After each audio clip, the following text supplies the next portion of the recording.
विद्यार्थी मित्र सगळ्यांनी उभे राहा। तुम्ही सर्वजण इयत्ता 9वीचे विद्यार्थी आहात। हे गृहीत धरून मी जे काही प्रश्न विचारणार आहे त्या प्रश्नांच्या उत्तर ज्यांना येतील त्यांनी फक्त बोट वरती करायचं। सूचना समजली का सर्वांना? Sit down please. विद्यार्थी मित्रांनो, मानव हा सुखी आणि समृद्ध होण्यासाठी तो अनेक कला, अनेक प्रकारचे सण आणि उत्सव तो साजरे करतो आणि हे साजरे करत असताना तो मानव स्वतःला सुखी आणि समृद्ध कसं होईल यासाठी म्हणून तो एक वेगळ्याची स्वतःची अशी संस्कृती त्या त्या देशामध्ये त्या त्या समाजामध्ये ते निर्माण झालेली आहे।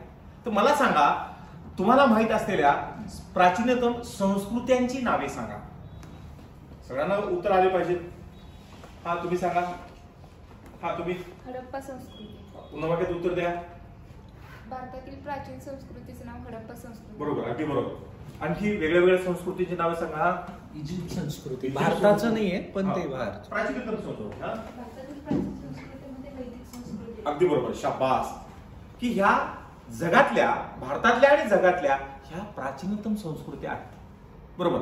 आता इजिप्त देश म्हटला की आपल्या डोळ्यासमोर तिथलं काय वैशिष्ट्य लक्षात येतं बरं? की भारत म्हटला की तिथलं काही वैशिष्ट्य आपल्याला लक्षात येतात। बरोबर।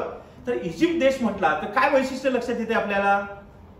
हा, इजिप्त देशचे पिरॅमिड्स। पिरॅमिड्स, बरोबर। तर आज आपण इजिप्त संस्कृती या घटकातील पिरॅमिडचे वैशिष्ट्य आपण अभ्यासणार आहोत।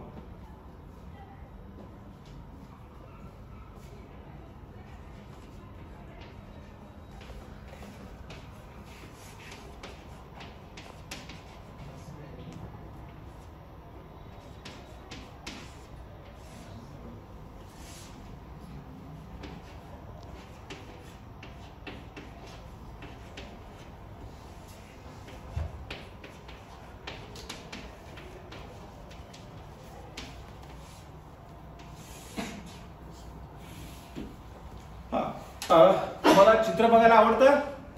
होय। तुम्हाला एक मी चित्र दाखवतो।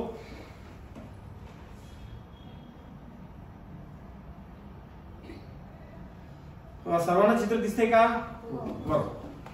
हे चित्र, ह्या चित्राचा आकार कोणत्या भौमितिक आकृतीनुसार आहे?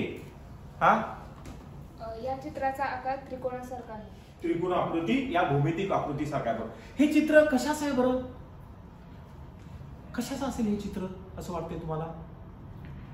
हा, पिरॅमिडचं चित्र आहे। शाबास, बरोबर। हे पिरॅमिडचे चित्र आहे। मित्रांनो, इजिप्त देश म्हटला की तिथले भव्य आणि दिव्य पिरॅमिड आपल्याला लक्षात घ्यावे लागतात। आणि मग हे पिरॅमिड बघण्याच्या अगोदर आपण इजिप्त हा देश कुठल्या खंडामध्ये येतो, त्याचं काय वैशिष्ट्य आहे ते आपण आता नकाशाद्वारे बघूया।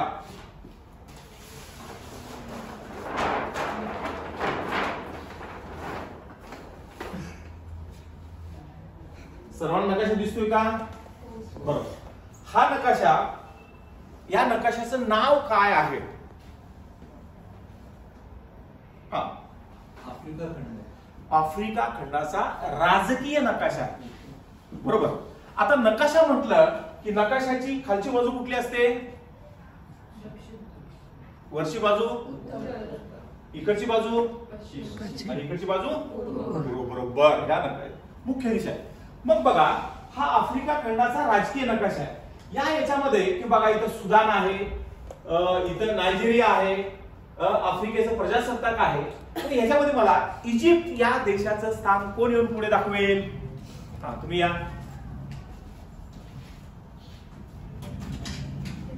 बरोबर। रंग सांगा बरं, कुठला आहे रंग तो? गुलाबी रंगामध्ये इजिप्त इथे दर्शवलेला आहे। बरोबर, शाबास, बसा खाली। मित्रांनो, आणखी कोण दाखवेल? पाटील तुम्ही या बरं पुढे। हा, तुम्ही या।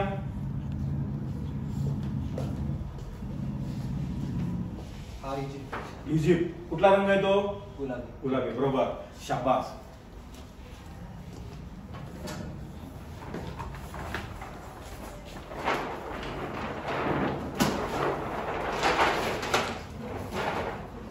बघा,